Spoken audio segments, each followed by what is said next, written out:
Hey, how you guys doing today? My name is Danaris, and I am the host of the Mars Show.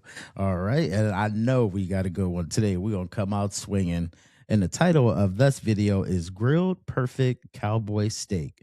And I did get this video from Smoking and Grilling with AB. I hope everybody's having a good day out there. Hope everybody continues to have a good day for the remainder of such.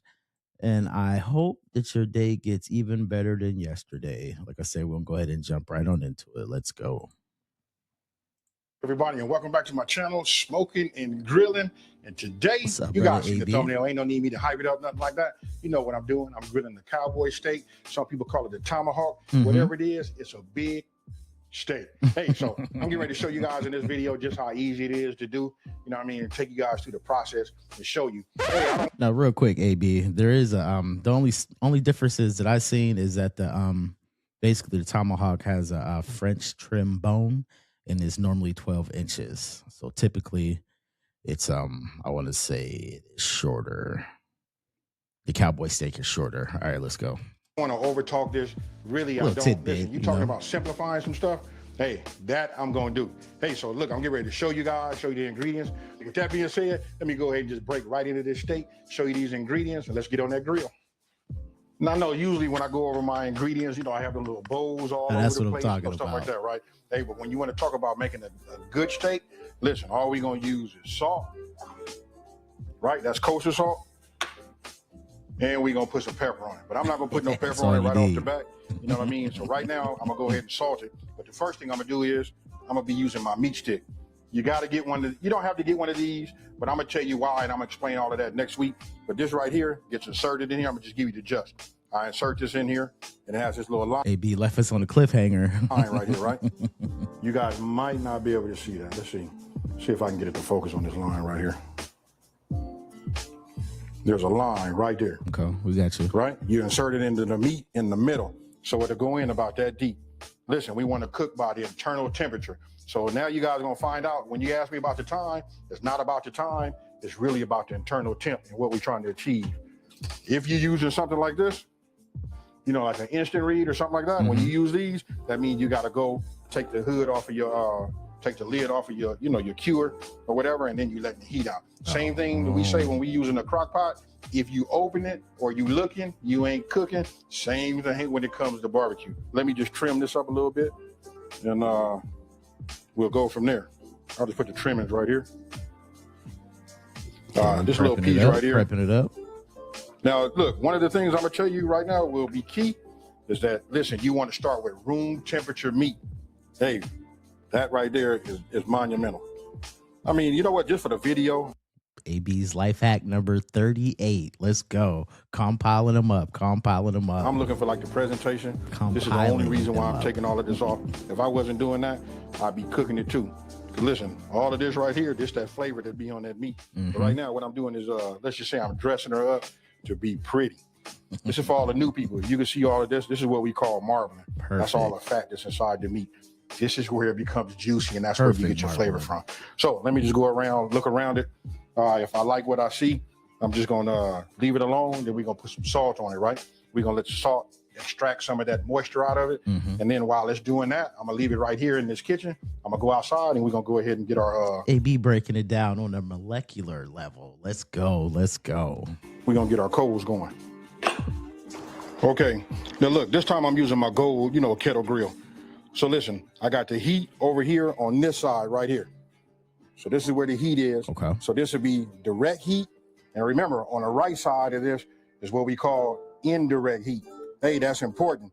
This is all going to tie into, and I'm going to fully explain it and show you how it all works, you know, once we get to that part, when I show you how to, you know, properly, you know, use a grill, period. Now, again, I'm going to just say it one more time. This side is fire. That side is no fire. We're going to cook on this side almost like we do the oven. Over here, this is almost like Burger King, you guys. We're going to put it over the flame. It's almost like a charbroil / sear. All right? Real simple. So now I'm getting ready to show you the meat. We're going to, yeah, you know what? Let's just look at the meat. Now, as I'm bringing, you know, my fire up to temp, I just put on a piece of post oak because we want to have that smoky flavor, right? I'm going to go ahead and pat this. I got me some paper towels, right? So you just want to pat it. And then earlier I should have said this. Don't worry about how much salt you put on there. This is a big piece of meat. And it's not really about, you know, like the saltiness taste to it. It's more so about drawing some of this moisture out. You know what I mean? Hey, and it adds to the flavor too. And the reason I didn't put the pepper on there, because pepper does give it like a little darker color. Hey, but it tastes great. Now I'm gonna take my meat thermometer, and remember I told you guys it has this little ring right here. That's how deep you go with the meat. So I'm gonna take it, I'm gonna look at it, I'm gonna divide it into half, about what I think half is, and then what we're gonna do is we just gonna insert it in like this.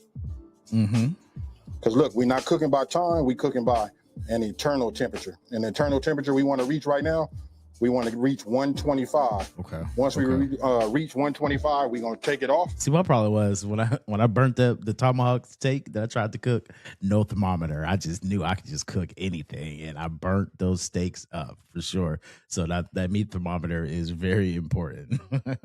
Don't do what I did.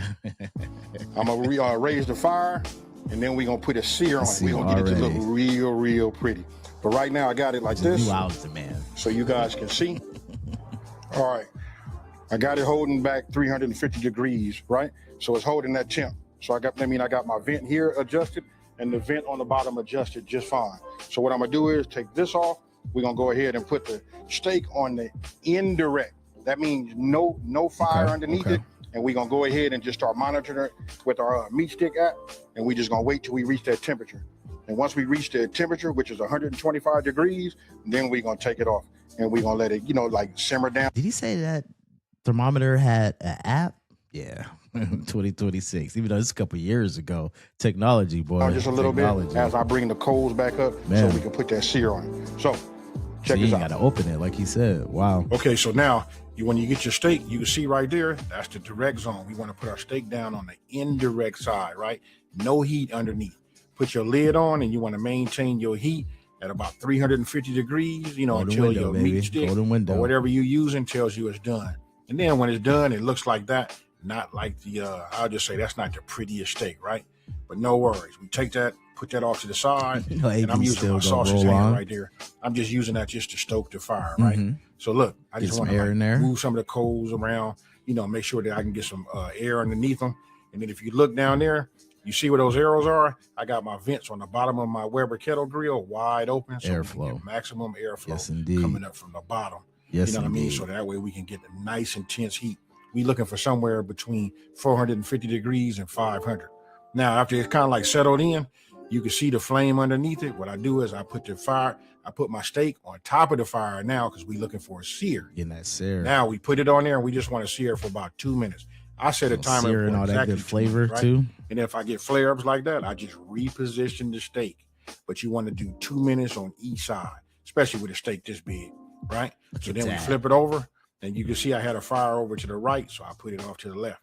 Now the drippings, the fat from the steak is real quick. We got perfectly grilled marks. That first of all, that cut of meat is just spectacular. You know what I mean? It's everything's there, and he's working with it. He's gonna go from that hot fire, and then when it flares up too much, he goes over to his cold side. You got to work with it. You got to work with it for sure. Perfection takes practice. What you get those flares from, but it's okay. If we got to move it around, it's all right. We just want to get 2 minutes on each side. Once we got that, there you have it. That's what it looks like. Now, what about the edges? That should, like, you know, give you, hey, now you know. Listen, we're going to sear that too. Listen, we've been looking for that crust. That crust is what we pay for when we go to these high-end restaurants. Let them know, AB. There you have it. That is a nicely seared tomahawk or cowboy steak. All right, so this is like the final. And I want you guys to look right here. You can see where the juices are, you know, like pooling up right here. Listen, it's very, very important. Look, we're going to start at the basics. I got to say, you got to let your meat rest. I like to let mine rest anywhere between 10 and 15 minutes. It's important. So after I pulled it off from being seared, and this dark part right here, man, that's going to be flavor. But this right here is just to show you guys just how easy it is to make. And don't ask me no times, you guys. Listen, because listen, we cook by internals. That's the most important thing, especially when you fool it with this steak. Yes, so, indeed. Let me go ahead and move all of this right now. And you know, I tell you what, let's just go ahead and, you know, cut it. Let me move this. All right, let me get a better angle. Barely stand on that bone. That's all I want to say. Barely. Any jiggle, any which way that's coming off of there. That's all I'm saying. That's all I'm saying. And you can see all of the juices right here, you know, on here. That's just from letting it rest. You know what I mean? A lot of it, because it's like kind of tight. So what it does is it relaxes, it loses some of the juice, but it's still, some of it goes back up into this steak. So I'm just gonna go ahead and trace it like this. And go ahead and just do like that. Now with that meat left on that bone, I can just tell you this, my dog Bosco, he's gonna enjoy himself tonight. All right, now you can see right here, I'm just starting to make Bosco cuts. gonna love that. All right, look at that juice that comes out of there. You know, let me just say this. Listen, when you're dealing with a steak, it is best, and this is like a common mistake, it is best to, you know, time it so that all your food is ready, and then when you finish resting, then you can go ahead and, you know, serve your steak. That is, you just make your cuts, and it'll be at its most juiciest, as you can see right there. That right there is a restaurant style, you know, medium rare. Hey, nothing wrong with that, you guys. And then for those of you guys that don't like it, you can just put your slice in a pan and just, you know, fry it. So tell me what you guys think. You know what? I know a lot of you guys out there, listen, including myself, I used to always say, hey, I'm not eating no red meat. Hey, listen, it's not blood, you guys. Listen, it's just a meat, and it's, you know, natural. Hey, I can't really even explain it. I ain't got all them scientific words for you, and not even gonna fake it. You know what? All I can tell you is you guys got to just cook it like this. You could taste that flavor from that grill. You know what I mean? That smokiness in there. Oh, man.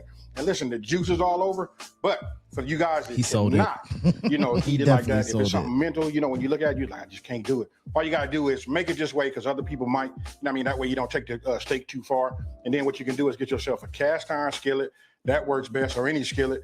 Just put yourself a little butter in there. And after you cut your slices, just go ahead and put it in there and cook it to how you like it. There you go. You know, listen, at least give this a try. Here. I'm gonna cover all of that again, you know, next week. But right now, look, I didn't already taste it. I ain't even gonna fake it. I didn't ate 3 slices of this already. But I'm gonna go ahead and take it and do it like this. Hey, this is probably more so the way you guys probably want to see it. This is one of the end pieces right here. That's one. Ooh-wee. Man, I'm jealous. So jealous. Oh man. Hold on. Hey, listen. This is fire. That's all I can say. You got to give it a try. And like I said, if you can't, we hit that skillet. You can cook it like you like it. And one thing you guys didn't see is, look, after I let it rest and I cut it and I sliced it all right, I went ahead and took a couple of pinches of that kosher salt and just sprinkled it all over there. Man, that flavor, oh my goodness. And I hit it with a little bit of that black pepper also. Hey, so let me just say this. Listen, if you're new to my channel, let me just go ahead and say, hey, thank you for watching. Don't forget to subscribe and like this video, and tell everybody out there there's a channel out here that's simplifying these recipes and taking the mystery out of cooking. And with that being said, you guys, I can barely wrap this up, because all I'm thinking about is, you know, getting me a couple of more of these slices. I got some mashed potatoes. Oh, yeah. Hey, with the mashed potatoes, being said, you guys, For sure. AB, we definitely appreciate you. Before you go, we got something for you, man. That's for you, AB. As usual. Showed up and showed out. And that's all I got to say, outside of when that meat would have been sitting there, and I would have grabbed it by the bone and ran off to a corner. And we came over there, I would have been growling. So anyway, that's all I got for you guys, man. I figured we'll come out with some Tomahawk / Cowboy steaks and really do it up. And I really need to get a hold of your protein guy, AB. I really need to. All right, you guys have a good one. Be safe out there, and let me know what you're going to barbecue first this year. All right, have a good one later, or grill, I should say.